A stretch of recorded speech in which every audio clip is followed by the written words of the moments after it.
AFCON final 18-ാം തീയതിയാണല്ലോ, നാളെയാണ് അതിന്റെ semi finals നടക്കുന്നത്. അപ്പൊ അതിപ്പം മൊറോക്കോ, നൈജീരിയ ആയാലും സെനഗൽ, ഈജിപ്ത് ആയാലും നമ്മൾ പ്രതീക്ഷ പോലെ തന്നെ ഹെവി വെയ്റ്റ്സ് ആണ് അതിൻ്റെ അകത്ത് ഫൈനലിൽ എത്തിയിട്ടുള്ളത്. അല്ലാതെ വേറൊരു വലിയൊരു അട്ടിമറിയൊന്നും സംഭവിച്ചായിട്ട് പറയാൻ പറ്റില്ല. ഈ 4 ടീമുകളെയും വെച്ചിട്ട് ദിലീപിന്റെ ഒരു അനാലിസിസ് എങ്ങനെയാണ്?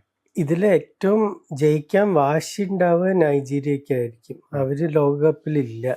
അത് വലിയൊരു തിരിച്ചടി തന്നെയാണ്. ഇപ്പൊ കുറെ കാലമായിട്ട് ആഫ്രിക്കൻ ഫുട്ബോളിനെ ശരിക്കും മാപ്പിലെത്തിച്ച 2 ടീമുകള്, 3 ടീമുകൾ. 82-ൽ അൾജീരിയ വെസ്റ്റ് ജർമ്മനി അട്ടിമറിക്കുന്നു. 90-ൽ കാമറൂൺ അർജന്റീന തോൽപ്പിച്ച് ക്വാർട്ടർ എത്തുന്നു. പിന്നെ നൈജീരിയയുടെ സൂപ്പർ ഈഗിൾസ് ആണ്. അവര് 94-ല് ഇറ്റലി ഏകദേശം അട്ടിമറിച്ചു. അവസാന നിമിഷങ്ങളിലാണ് തോറ്റത്. 98-ലാണെങ്കിൽ സ്പെയിനിനെ ഭയങ്കര ഒരു കളിയിൽ തോൽപ്പിച്ചു ഗ്രൂപ്പ് സ്റ്റേജിൽ. അപ്പൊ ഈ 3 ടീമുകളാണ് ശരിക്കും ഇപ്പൊ 9 സ്ഥാനം വേൾഡ് കപ്പിൽ ഉള്ളതിന് ഒരു വലിയ കാരണം ഈ 3 ടീമുകളുടെ റിസൾട്ടാണ്. അതിൽ കാമറൂണും നൈജീരിയയും അടുത്ത ലോകകപ്പിൽ ഇല്ല. അത്രയും ബുദ്ധിമുട്ടാണ് ആഫ്രിക്കയിൽ നിന്ന് ക്വാളിഫൈ ചെയ്യാൻ. നമ്മളിപ്പോ എന്തുകൊണ്ട് 9 സ്പോട്ട് ഉണ്ടോന്നൊക്കെ ചോദിക്കും. പക്ഷെ 54 രാജ്യങ്ങളാണ്. മറ്റേ നേരെ തിരിച്ചിപ്പോ സൗത്ത് അമേരിക്ക നോക്കിക്കഴിഞ്ഞാൽ ആകെ 10 രാജ്യങ്ങളേ ഉള്ളൂ. അതിൽ 6 പേര് കയറിക്കഴിഞ്ഞു. അപ്പൊ അത് നൈജീരിയക്ക് നല്ല വാശി ഉണ്ടാവും. പിന്നെ അതേപോലെ തന്നെ മൊറോക്കോ ഒന്ന് ഹോസ്റ്റ് ടീമാണ്. പിന്നെ 76-ലാണ്, കൃത്യം 50 കൊല്ലമായി അവർ ജയിച്ചിട്ട്. അപ്പൊ ഈ അടുത്ത കാലത്ത് ഏറ്റവും നല്ല ഫോമിലുള്ള ആഫ്രിക്കൻ ടീം അവരാണ്. സെമി എത്തി കഴിഞ്ഞ ലോകകപ്പ്. കഴിഞ്ഞ ആഫ്കോണിന് ശേഷം 25 കളിയായി തോറ്റിട്ട്. അപ്പൊ ആ കളി ജയിക്കണ ടീമായിരിക്കും ജയിക്കുക എന്നാണ് എനിക്ക് തോന്നുന്നത്. പക്ഷെ മറ്റേതും വമ്പൻ ടീമുകളാണ് രണ്ടും. ഈ നൈജീരിയയുടെ ഒരു പിന്നെ ശരിക്കും പറഞ്ഞു കഴിഞ്ഞാൽ ഈ കളി മുഴുവൻ കാണുന്ന സമയത്ത് ഏറ്റവും നന്നായിട്ട് പെർഫോം ചെയ്തിട്ടുള്ളതും നൈജീരിയ തന്നെയാണ്. മൊറോക്കോനെ പറ്റി പറയുന്നത് മൊറോക്കോ കുറച്ച് കൂടുതൽ ഡിഫൻസിൽ കളിക്കേണ്ടി വന്നു എന്നുള്ളൊരു ക്രിറ്റിസിസം എങ്ങനെ കണ്ടിട്ടുണ്ട്. അപ്പൊ ഇതിനകത്ത് ഇപ്പം 4 ടീമുകളുടെയും ഇപ്പം സെമി പെർഫോമൻസ് എങ്ങനെയായിരിക്കും അതിനകത്ത്? സെമി പെർഫോമൻസ് പറഞ്ഞാൽ അത് നൈജീരിയ അവര് ഇതുവരെ കളിച്ചിട്ടില്ല. ഈ വലിയൊരു മാറ്റം ഞാൻ കണ്ടിട്ടുള്ള വലിയൊരു മാറ്റം ഈ 4 ടീമിന്റെയും ആഫ്രിക്കൻ കോച്ചസ് തന്നെയാണ്. പണ്ടൊക്കെ ഫ്രാൻസിൽ നിന്നും ജർമ്മനിയിൽ നിന്നും ഇവിടുന്നൊക്കെ വരുന്ന, ബെൽജിയം നിന്ന് കുറെ കോച്ച് ഉണ്ട്. ഇപ്പോഴും ഉണ്ട്, ഈ ആഫ്കോണിലും ഉണ്ട് ബെൽജിയം നിന്ന് കുറെ കോച്ചസ്. പക്ഷെ ഈ 4 ടീമിന്റെ വലീദ് റെഗ്രഗുയി മൊറോക്കോന്, നൈജീരിയക്ക് പറയുമ്പോൾ നൈജീരിയൻ കോച്ചല്ല. എറിക് ഷെൽ ശരിക്കും ഐവറി കോസ്റ്റിൽ ജനിച്ച, പക്ഷെ മാലിയൻ അമ്മയും ഫ്രഞ്ച് അച്ഛനും അങ്ങനെ എന്തോ ആണ്. പക്ഷെ അദ്ദേഹമാണ് ഇപ്പൊ നൈജീരിയയുടെ കോച്ച്. ഈജിപ്തിന് അതേപോലെ ഹൊസാം ഹസൻ അവരുടെ പണ്ടത്തെ ലെജൻഡറി സ്ട്രൈക്കർ ആയിരുന്നു. സെനിഗളിന്റെ പാപ്പത്തിയ അവർക്ക് കളിച്ച സ്ട്രൈക്കർ തന്നെയായിരുന്നു. അപ്പൊ ഇതൊരു വലിയൊരു മാറ്റാണ്. അത് കാരണം ഞാൻ കണ്ടിട്ടുള്ള ഒരു കാര്യം എന്താണ്, കുറേ കൂടി ഫ്രീ ആയിട്ട് കളിക്കണ്ട. അവര് ടാക്ടിക്സിൽ ശ്രദ്ധ ഇല്ല എന്നല്ല ഞാൻ പറയുന്നത്. പക്ഷെ പണ്ട് തന്നെ കഴിഞ്ഞ ഒരു 20 കൊല്ലത്തിൽ ഞാൻ കണ്ടിട്ടുള്ള എന്താണെന്ന്, ഈ ടാക്ടിക്കൽ ഇത് ഫോളോ ചെയ്ത് ഒരു ആഫ്രിക്കൻ ഫ്ലെയർ എന്ന് പറയുന്ന ഒരു സാധനം ഇല്ലാതെ ആയിട്ടുണ്ടായിരുന്നു. ഇപ്പൊ പണ്ടൊക്കെ നൈജീരിയ കാണുന്നതിന്റെ ഒരു വലിയൊരു ഹര അതായിരുന്നു. ഇപ്പൊ ഒരു മാൻകോ കാനു ആയാലും ജെ ഒക്കോച്ച ആയാലും ഇവരെയൊക്കെ കാണാൻ വേണ്ടി നമ്മൾ പൈസ കൊടുത്ത് പോവും. അങ്ങനത്തെ കളിക്കാരാണ്. എന്തെങ്കിലുമൊക്കെ മാജിക് ഉണ്ടാവുക ഒരു കളിയിൽ. അപ്പൊ ഇത് കുറച്ചു കാലമായിട്ട് കാണാൻ പറ്റില്ല. ഇപ്പൊ അതിന്റെ ഒരു തിരിച്ചുവരവാണ് നമ്മൾ പതുക്കെ കാണുന്നത്. പിന്നെ ഇപ്പൊ ഈ ടീമുകളൊക്കെ വെച്ച് നോക്കിക്കഴിഞ്ഞാൽ വേൾഡ് ക്ലാസ് കളിക്കാരാണ് ഇപ്പൊ എല്ലാ ടീമിലും. നൈജീരിയയുടെ വിക്ടർ ഓസിമൻ എന്തുകൊണ്ട് ഒരു ടോപ്പ് യൂറോപ്യൻ ക്ലബ് ഇതുവരെ സൈൻ ചെയ്തിട്ടില്ല? നാപ്പിളിക്ക് വേണ്ടി കളിച്ചു, പക്ഷെ അതിലും വലിയൊരു ടീമിനെ എന്തുകൊണ്ട് സൈൻ ചെയ്തിട്ടില്ല എന്ന് എനിക്കറിയില്ല. പിന്നെ സാല ഈജിപ്തിന്, സാദിയോ മാനെ സെനിഗളിന്, മൊറോക്കോന് കുറെ കളിക്കാരുണ്ട്. ഇപ്പൊ ഇബ്രാഹിം ദിയാസാണ് ഗോൾ അടിക്കുന്നത് അധികം, മെഡ്രിഡിന്റെ കളിക്കാരൻ. അപ്പൊ അങ്ങനത്തെ കുറെ ടോപ്പ് ക്ലാസ് കളിക്കാരും ഉണ്ട്. പൊതുവേ നമ്മൾ ഈ ആഫ്കോൺ കളികളൊക്കെ തന്നെ ശരിക്കും പറഞ്ഞു കഴിഞ്ഞാൽ ഇപ്പോൾ കോപ്പ അമേരിക്കയ്ക്കോ അല്ലെങ്കിൽ മറ്റു തരത്തിലുള്ള പ്രീമിയർ ലീഗിനോ ഒന്നുള്ള തരത്തിലുള്ള ഒരു ഇമ്പോർട്ടൻസ് ഇല്ലാത്തത് കൊണ്ടാണോ അത്രയും ഒരു ഇമ്പോർട്ടൻസ് നമ്മളൊരു വേൾഡ് ഫുട്ബോൾ സർക്യൂട്ടിലില്ല? അതൊരു എനിക്കത് ശരിക്കും റേസിസം എന്ന് മാത്രമേ പറയാൻ പറ്റില്ല. എന്താ വെച്ചാൽ എങ്ങനെ നോക്കിയാലും കോപ്പ അമേരിക്കയുടെ നിന്നും കാണാൻ നല്ലൊരു ടൂർണമെന്റ് ആണ് ആഫ്കോൺ. കോപ്പ അമേരിക്ക എനിക്ക് ഒരിക്കലും ഒരു താല്പര്യം തോന്നി. യൂറോസ് അങ്ങനെയല്ല. യൂറോസ് ശരിക്കും കുറെ ഡ്രാമ ചെയ്തുള്ള പല നല്ല യൂറോസ് ഞാൻ കണ്ടിട്ടുണ്ട്. എന്താ വെച്ചാൽ അത്ര അധികം ടീമുകളുണ്ട്.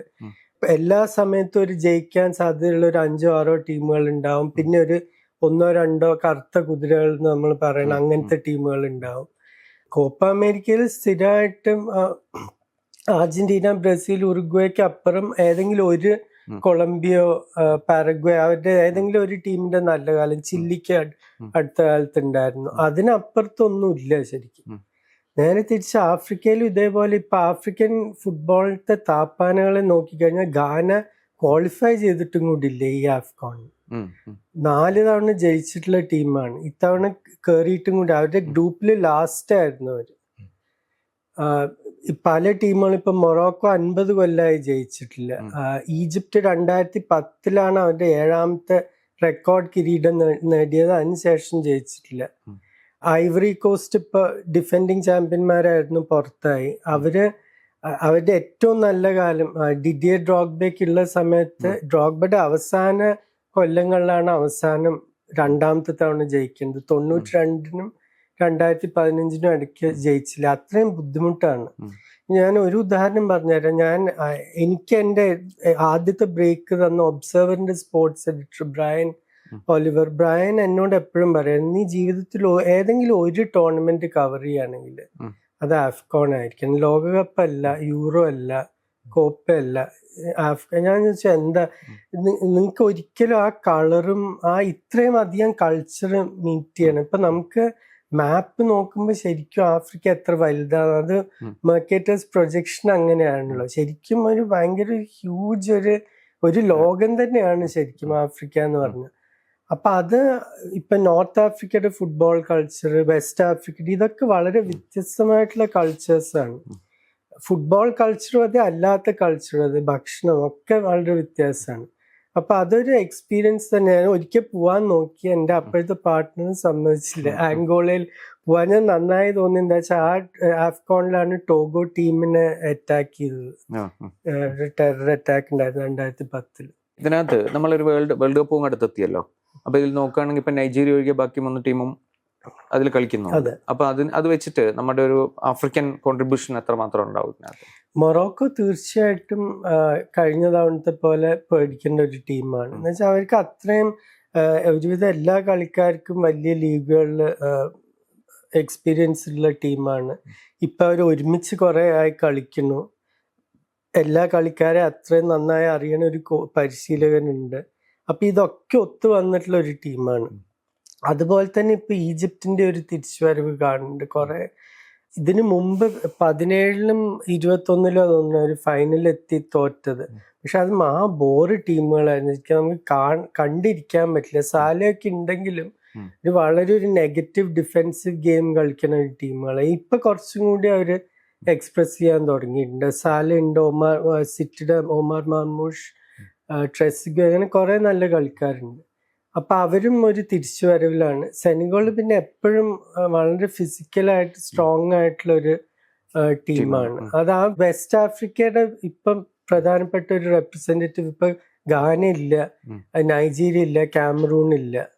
അപ്പൊ വെസ്റ്റ് ആഫ്രിക്കയുടെ ശരിക്കും സ്റ്റാൻഡേർഡ് ബെയറേഴ്സ് ഇപ്പൊ സെനഗലാണ്. ഈ അഫ്കോണിനകത്ത് മറ്റൊരു പ്രശ്നമുള്ള എന്താണെന്ന് വെച്ചാൽ ഇതിന്റെ ഷെഡ്യൂളിംഗ് കൊണ്ടാണെന്ന് തോന്നുന്നു.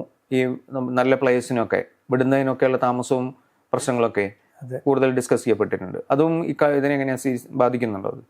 തീർച്ചയായിട്ടും. ഇതിപ്പോ ഒരു ക്ലബും ഒരു കോച്ചും ഒരു കളിക്കാരനും ഇപ്പൊ എനിക്ക് യൂറോന് പോയി കളിക്കണം അല്ലെങ്കിൽ കോപ്പ അമേരിക്ക പോയി കളിക്കണം എന്ന് പറഞ്ഞാൽ അവരൊരു തടസ്സവും പറയില്ല. അതിന് ഒരു കാരണം എന്താന്ന് പറഞ്ഞാൽ അത് ഓഫ് സീസണിൽ, യൂറോപ്യൻ സീസൺ കഴിഞ്ഞിട്ടാണ് കോപ്പയും യൂറോയും രണ്ടും നടക്കാറ്. സാധാരണ ജൂൺ ജൂലൈ ആ സമയത്ത്. ഇതിപ്പോ ആഫ്രിക്കയിലെ എല്ലാ സമയത്തും അത് സാധിക്കില്ല. എന്താ വെച്ചാൽ അത്രയും നമ്മൾ നേരത്തെ പറഞ്ഞ പോലെ അത്രയും വലിയൊരു കോണ്ടിനെന്റ് ആണ്. ഇപ്പൊ എല്ലാ രാജ്യങ്ങളിലും വെതർ ഒരേപോലെ. ചില സ്ഥലങ്ങളിൽ ഇപ്പൊ ജൂണിലോ ജൂലൈയിലോ നടത്താൻ പറ്റില്ല. അപ്പൊ ചില സമയത്ത് ഇപ്പൊ ദക്ഷിണാഫ്രിക്കയിലൊക്കെ നടത്തണമെങ്കിൽ ഇപ്പൊ ഈ ശരിക്കും ഡിസംബർ ജനുവരി ആ സമയത്താണ് ഏറ്റവും നല്ലത്. അതേപോലെ നോർത്ത് ആഫ്രിക്കയിലും സമ്മറിൽ ഭയങ്കര ചൂടായിരിക്കും, മൊറോക്കോയിലും അൾജീരിയയിലും ഒക്കെ. അപ്പം അവർ ഒരു കാലത്ത് അവർ നടത്താൻ പാടില്ല എന്നാണോ നമ്മൾ പറയുന്നത്? അപ്പോൾ ബാക്കി കോമ്പറ്റീഷനൊന്നും കൊടുക്കണ ഒരു ബഹുമാനവും ആൾക്കാർ ഇതിന് കൊടുക്കുന്നില്ല. ശരിക്കും കൊടുക്കേണ്ടതാണ്. എന്നുവെച്ചാൽ 54 ടീമുള്ള ഫെഡറേഷനാണ്. അത് അത്രയും ബുദ്ധിമുട്ടാണ്. ആഫ്കോണിന് ക്വാളിഫൈ ചെയ്യാൻ തന്നെ അത്രയും ബുദ്ധിമുട്ടാണ്.